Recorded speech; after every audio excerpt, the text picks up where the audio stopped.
कहते हैं आहार, निद्रा, भय और मैथुन। आहार मने भोजन, निद्रा मने नींद, भय यानी डर और मैथुन यानी सांसारिक सुख। इसी चार में हम भी गति करते हैं और इसी चार में पशु भी गति करता है। हम भी भोजन के लिए आप लोग यहाँ क्यों आए हैं?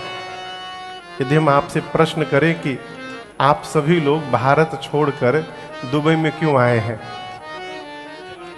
हाँ, पेट के लिए।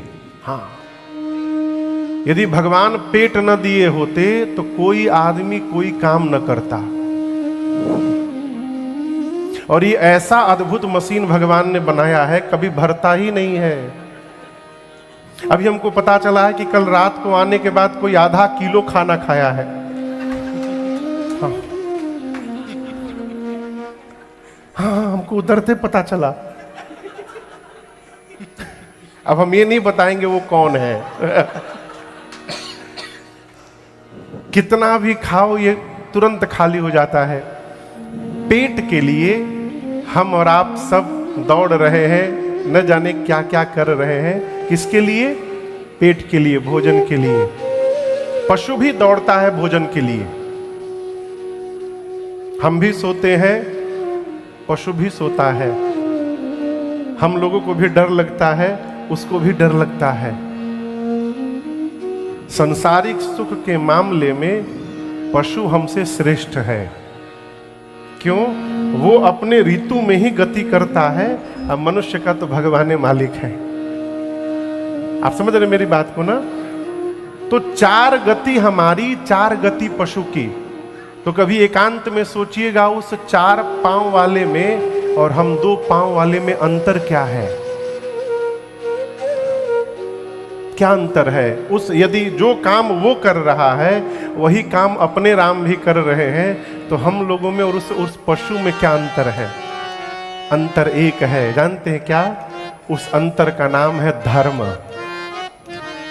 हम धर्माचरण कर सकते हैं और वो पशु धर्माचरण नहीं कर सकता है। ये जो धर्म तत्व है यही हमको पशुवत से मानवता की ओर लेकर जाता है और हमको जानवर से इंसान बना देता है। केवल धर्म तत्व।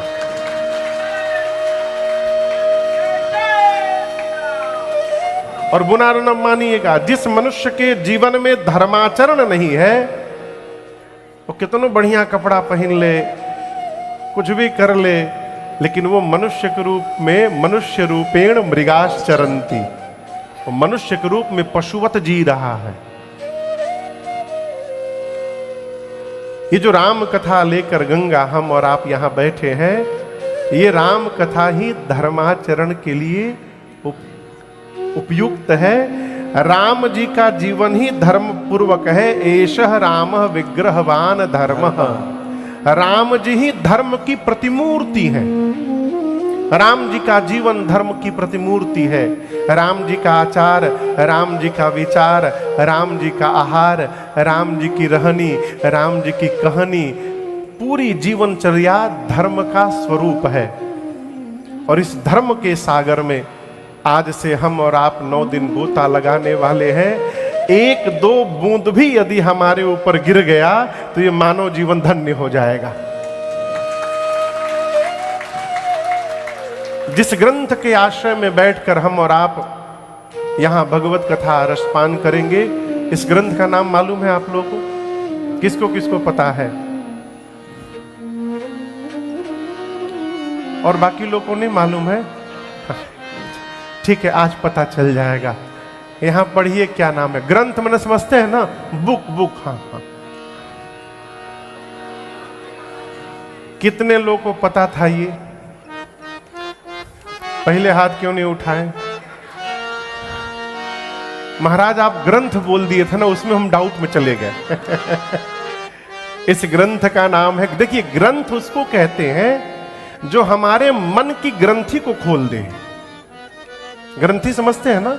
गांठ, नॉट, अंग्रेजी में नॉट बोलते हैं भैया गांठ को। जो यहां नॉट लगा है, गांठ बंधा है, ग्रंथि है, इस ग्रंथि को जो खोल दे उसको ग्रंथ कहते हैं।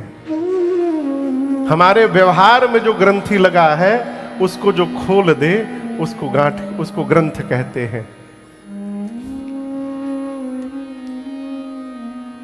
एक एक पद है, जगजीत सिंह जी का एक गजल का एक लाइन है,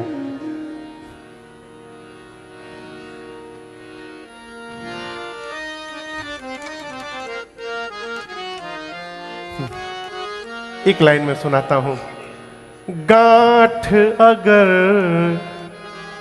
पड़ जाए तो फिर रिश्ते हो या डोर। गांठ समझ रहे हैं ना? गांठ अगर पड़ जाए तो फिर रिश्ते हो या डोर। लाख